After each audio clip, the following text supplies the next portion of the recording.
ఈ భూమి మీద వేల కోట్ల కంటే కూడా విలువైంది ఏంటో తెలుసా? మనశ్శాంతి.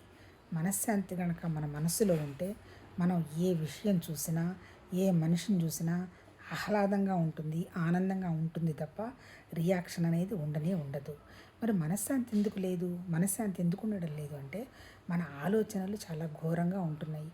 ఆ తర్వాత ఘోరమైన ఆలోచనలు ఉన్నటువంటి మనుషులము పనులు ఎలా చేస్తాము? మూఢంగా చేస్తాము.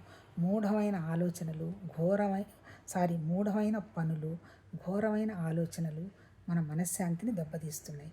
అందుకని ఎప్పుడూ కూడా మంచి ఆలోచించటము, మంచి చూడడం, మంచి మాట్లాడడం చేసుకుంటూ పోతే ఏమొస్తుంది ఏం రాదు తీసి పక్కన పెట్టేస్తే మన మనసు చాలా ప్రశాంతంగా ఉంటుంది. అందుకే చెప్తారు క్షమ, దయ, కరుణ, ముదిత ఇవన్నీ కూడా భగవతత్వ లక్షణాలు. ఇవి మనం పెంపొందించుకోవాలి.